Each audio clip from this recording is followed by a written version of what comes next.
Hello and welcome to In Depth. I'm Teena Jha. Ever wondered how taking a trip to space might be? Well, it may sound like a thing of science fiction, but a lot of work is being done to make it a viable holiday option for people.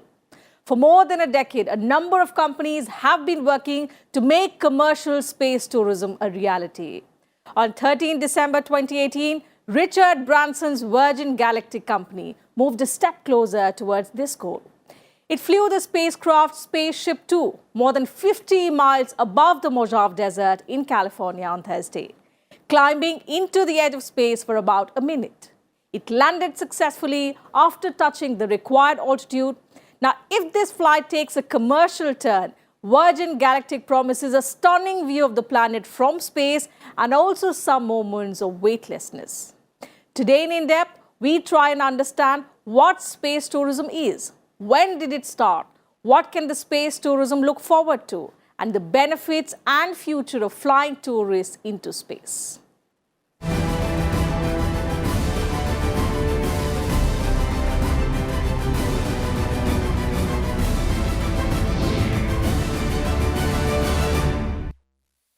In 1967, Baron Hilton, then president of Hilton Hotels, envisioned a galaxy lounge on the moon where visitors could enjoy a martini while looking at the stars.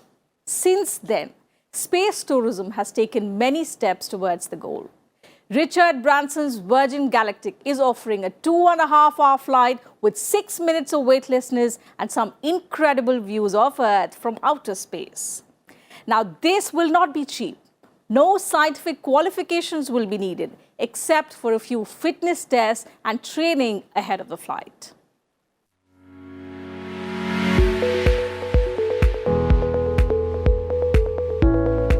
Commercial space tourism might be a reality soon. On 13 December 2018, a Virgin Galactic rocket plane reached space and returned safely to the California desert. The brief voyage marked the first human flight to space by a commercial space operator. No spacecraft with people on board has taken off from US soil since the American Space Shuttle program ended in 2011. The accomplishment gave Virgin Galactic founder Richard Branson a victory in the highly competitive world of commercial space tourism.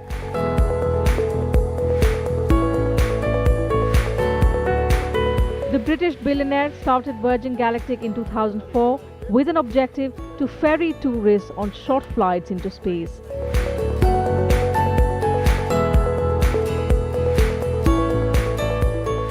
Well, we've been to space, and that's something that we've been looking forward to for 14 years since we started Virgin Galactic. It's a historic day. I think it's the first commercial spaceship company to actually put people into space. And yeah, we're on top of the moon at the moment. Virgin Galactic's space plane called SpaceShip Two included two phases. The spaceship that was attached to a cargo aircraft. It took off around 7:15 a.m. local time from the airport in the Mojave Desert. It had two pilots on board, Mark Stuckey and Frederick Sturckow, both in the cockpit.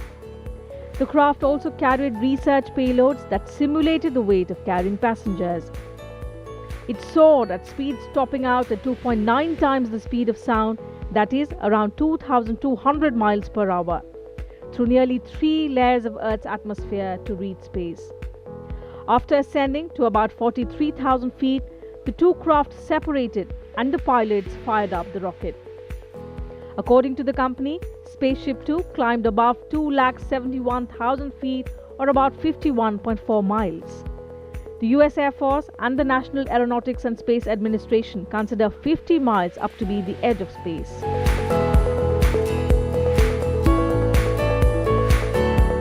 Years ago, Virgin Galactic had sparked interest in blasting tourists and small satellites into space using cheap rockets.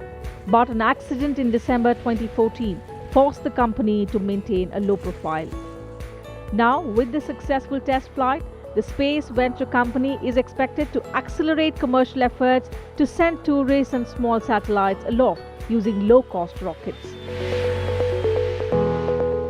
My best guess is that I'll be in space within within a few months from now. We'll obviously get all the data back from this spaceship. I'm sure there will be a few tweaks that will need to be done to the spaceship. We'll then do another flight. We'll get the data back from that. We'll then do another flight with our brave test pilots. Once they're 100% sure that every box is ticked, then I plan to go up.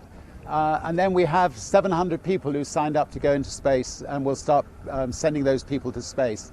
And we're building new spaceships, so that will hopefully enable thousands more people to be able to go to space one day.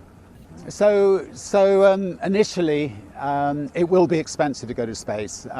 We're talking about a few $100,000.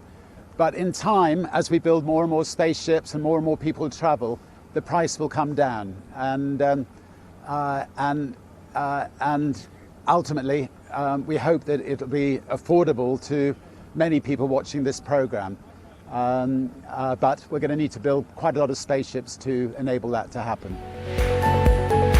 For around $250,000 a seat, Virgin Galactic seeks to offer thrill rides featuring majestic views of the Earth capped by a few minutes of weightlessness.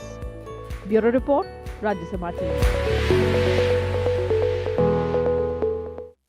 There's a lunar tourism mission also on the anvil. Big Falcon rocket manufactured by Elon Musk's SpaceX will loop around the moon in 2023 if everything goes as planned. Japanese Yusaku Maezawa will be the first private passenger as well as the sponsor of the Big Falcon rocket.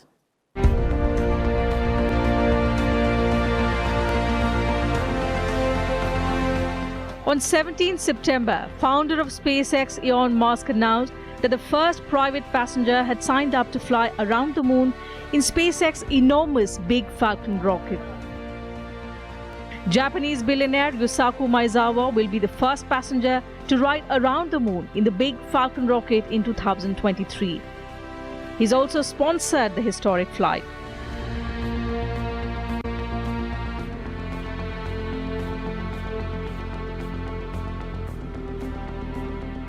Elon Musk first unveiled SpaceX's fully reusable Big Falcon rocket spacecraft in 2016, when it was still called the Interplanetary Transport System.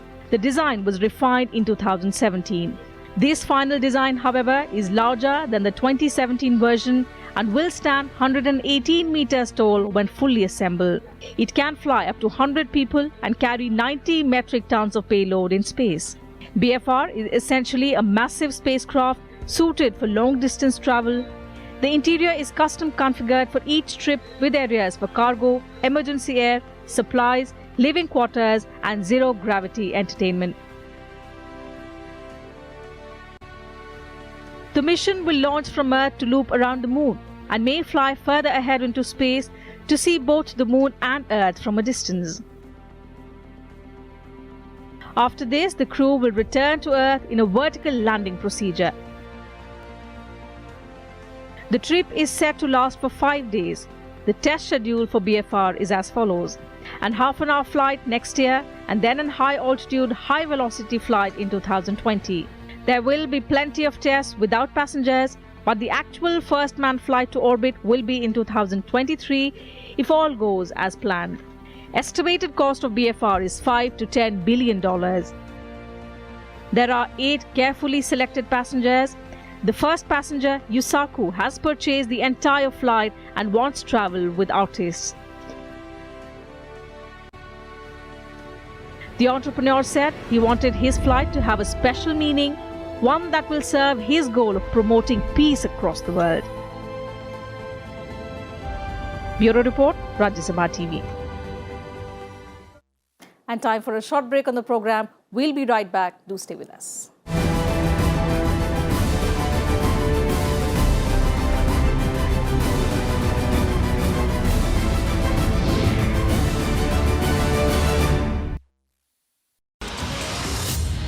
Today we'll analyze why is it so important to have a policy to authenticate e-pharmacy. To ensure that the quality of medicines that are manufactured and sold in India are as per the standards given under the Drugs and Cosmetic Act. So without having tight rules in place and tight, the way in which to do business, if you will, what happens is we are basically putting in danger all of our lives. Do you think that these e-pharmacies can provide the benefit to the consumers? Because the whole middleman, the whole bunch of costs actually come down because we are able to sort of go directly to the consumer. There is a provision to take a legal as well as the administrative action against the e-pharmacy holder. Watch The Big Picture with me, Frank Rausen Pereira, at 9:30 p.m.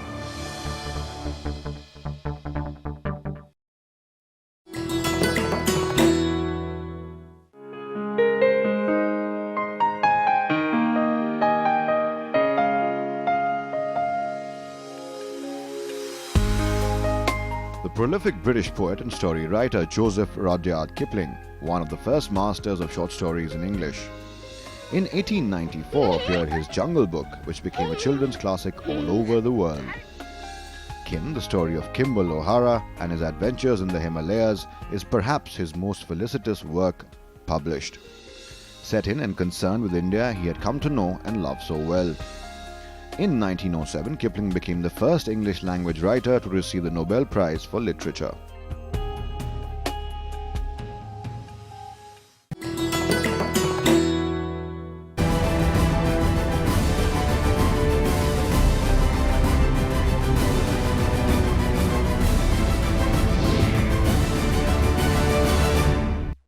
Welcome back. You're watching In Depth.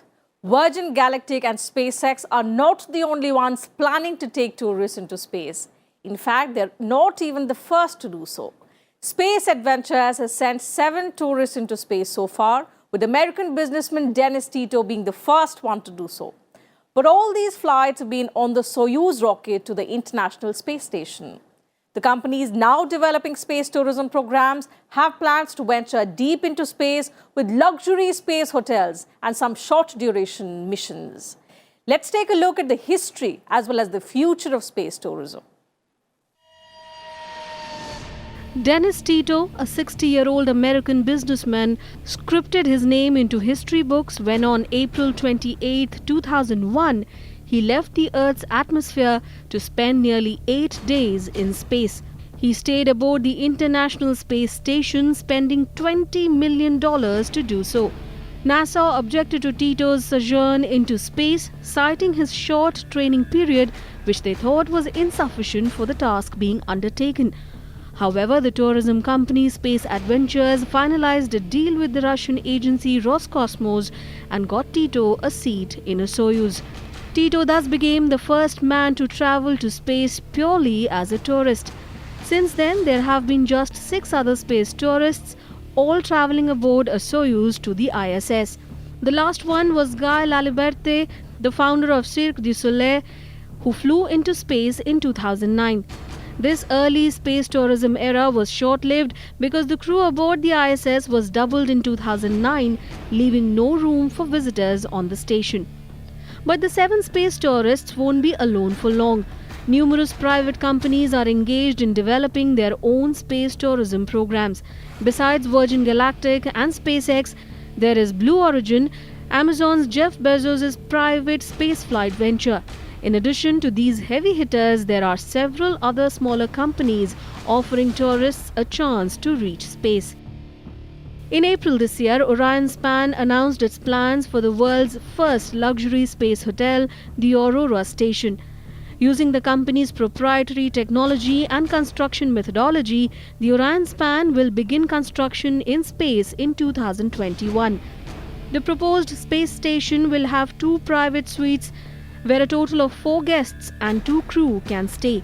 Anyone opting to stay at the hotel will have to undergo a training program before they can fly into space, with the company bringing down the traditional 24-month training program to just 3 months. It will cost guests $9.5 million per person for a 12-day mission. And if you thought that was expensive, then let's tell you that this is one of the more affordable ways to temporarily live in space. Historically, space tourists have paid between $20 million and $50 million to stay aboard the ISS. Blue Origin's New Shepard program seeks to launch passengers in a capsule atop a rocket. The company is aiming at early 2019 for their first flight with humans on board. The short duration missions that will last approximately 11 minutes are expected to require a day of training. Tickets for this flight are rumored to be in the low hundreds of thousands of dollars. Space Adventures, the company responsible for launching all 7 space tourists so far, continues to promote new missions, including a spacewalk at the ISS and a trip around the moon. Space Adventures does not have a spacecraft of its own, but it has long partnered with Roscosmos to send its guests into space via the Soyuz. Roscosmos has recently begun developing its own commercial space program. The Russian agency plans to build a luxury space hotel module for the ISS by 2022. Guests at this hotel will be treated to private living quarters with 4 bedrooms, hygiene and medical facilities and a lounge. Prices will range from $40 million for a 1 to 2 week stay to $60 million for a month-long stay that would include a guided spacewalk by a cosmonaut. The program, being designed by Cosmocourse, will also use a reusable rocket. The flights will be short duration missions about 15 minutes long with just a few minutes of weightlessness. The training program will last 3 days and the entire package will cost approximately $2 lakh to $2.5 lakh. Axiom Space offers on-orbit research and manufacturing, but its ultimate goal is to launch a commercial space station like the ISS.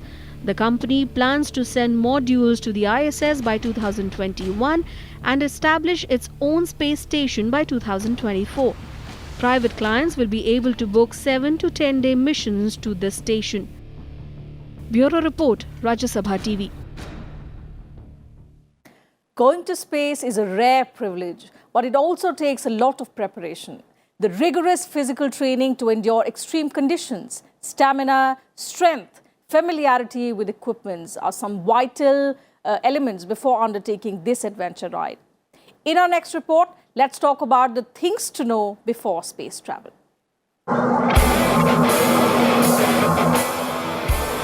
Going to space is a rare privilege, but also a costly affair that involved a lot of work. Only the world's wealthiest governments have the expertise and deep pockets to pull off space trips. The trips are undertaken by highly trained astronauts in peak physical form. That's roughly 500 people so far. But now, the announcement of SpaceX has raised the prospect of space vacations. Space travel takes loads of energy, stamina and strength. One faces extreme levels of pressure and weightlessness. General fitness is important and even required.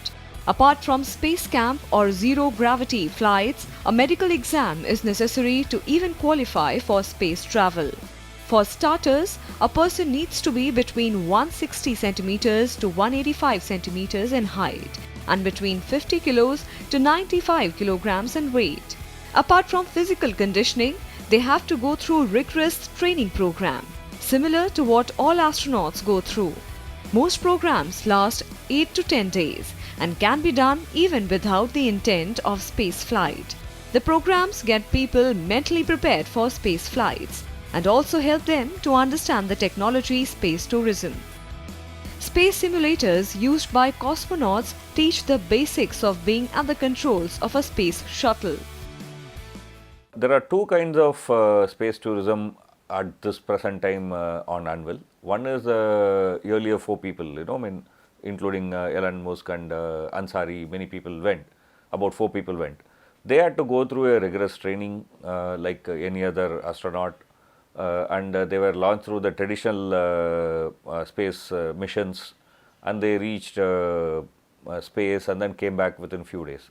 So you have to be fit, young, etc.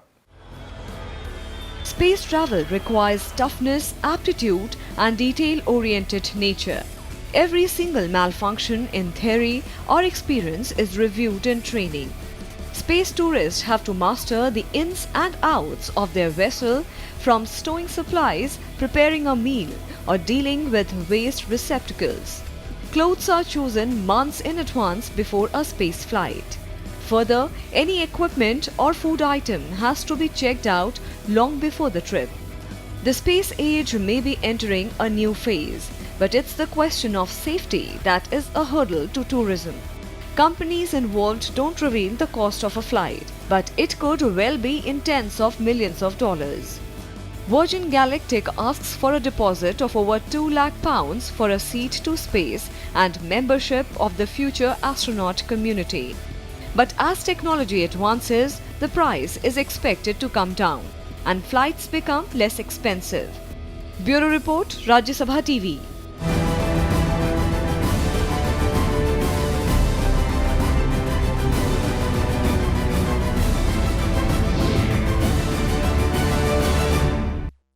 That's it from us on today's edition of In Depth. You can also watch our episodes online on YouTube and Twitter and get back to us with your feedback and suggestions. Thanks for your time.